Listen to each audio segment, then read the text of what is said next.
Hay nombres que todo el mundo cree conocer. Alexander Graham Bell es, sin duda, uno de ellos. Pero la historia que solemos escuchar, bueno, digamos que es solo la punta del iceberg. Vamos a ver qué hay debajo. Claro, lo primero que viene a la mente es el teléfono. Es casi imposible separar su nombre de esa invención que, literalmente, conectó al planeta y cambió las reglas del juego para siempre. Una historia que parece muy directa, ¿no? Inventor, invención y éxito. Pero no es tan simple. Y aquí es donde la cosa se pone interesante. Porque resulta que, aunque el teléfono le dio fama y fortuna, para él, en lo personal, su mayor logro, su verdadera obra maestra, era otra cosa, algo totalmente diferente. Vale, para entender de verdad a Bell, tenemos que irnos al principio de todo. Y es que su vida no giraba en torno a los inventos como tal, sino en torno a una cosa: el sonido, el habla. Era una obsesión, y una que venía de familia. Fijaos, su padre y su abuelo eran expertos en locución, que es básicamente el arte de hablar de forma clara y efectiva. Así que Alexander creció en un ambiente donde se estudiaba el sonido constantemente. No es que jugara con cables de niño, es que vivía rodeado de la ciencia de cómo producimos la voz, cómo hablamos y sobre todo cómo escuchamos.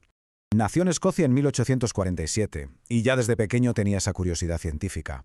Luego la familia se muda a Norteamérica y es allí, en un nuevo continente, donde todo ese conocimiento sobre el sonido que había mamado en casa empieza a transformarse en algo más, en los experimentos que lo cambiarían todo.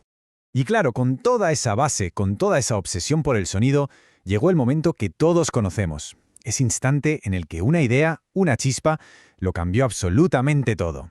Año 1876. Es el año en que el mundo, por primera vez, escucha una voz a través de un cable. Pensemos en lo que significó eso. Un aparato que podía llevar la voz humana a kilómetros de distancia. Fue una auténtica revolución. Pero aquí viene el giro de guión. Mientras todo el planeta alucinaba con el teléfono, la mente de Bell ya estaba en otra parte, en otro universo. Para él, ese invento que cambió el mundo era solo una escala en su viaje, no era el destino.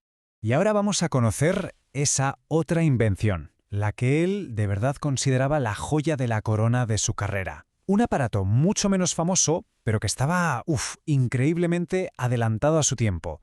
Hablamos del fotófono. Y esto no es una interpretación nuestra, ojo. Él mismo lo dijo, con estas palabras.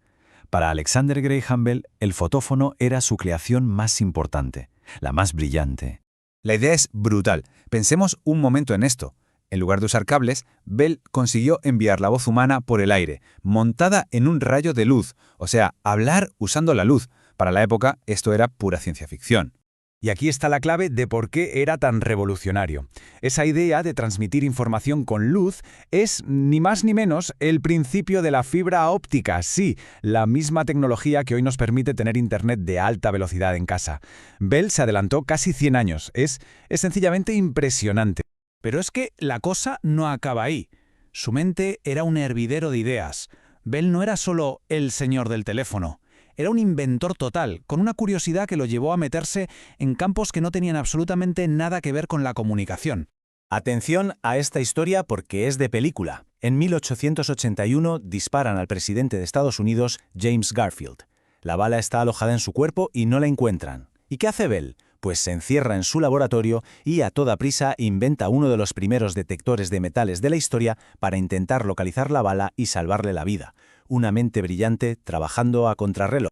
Y como si eso fuera poco, de repente le da por la velocidad en el agua. Se obsesiona y diseña hidroalas, que son pues unos barcos que, para ir más rápido, se elevan y casi vuelan sobre el agua. Y no solo los diseñó, sino que sus prototipos batieron récords mundiales de velocidad. De la voz a la luz, y de la luz a la náutica. Un genio sin etiquetas. Entonces, la gran pregunta es, si no eran solo los inventos, ¿qué movía a este hombre? ¿Cuál era su verdadera motivación? La respuesta, como vamos a ver, es mucho más personal, mucho más humana de lo que parece. Y aquí está la clave de todo. Su madre era sorda.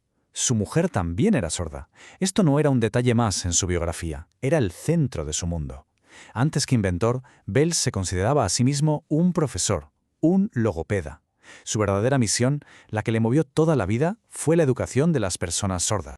Este es el gran contraste de su vida. El mundo entero lo conoce por su trabajo público, conectar voces a través de cables, de la luz, pero su pasión personal, su motor interno, era algo mucho más íntimo, ayudar a la gente a encontrar su propia voz, a poder comunicarse.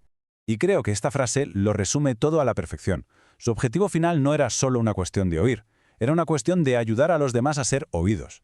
Todos sus inventos sobre el sonido, desde el teléfono hasta el fotófono, en el fondo nacían del mismo lugar, un deseo profundo por facilitar la comunicación humana.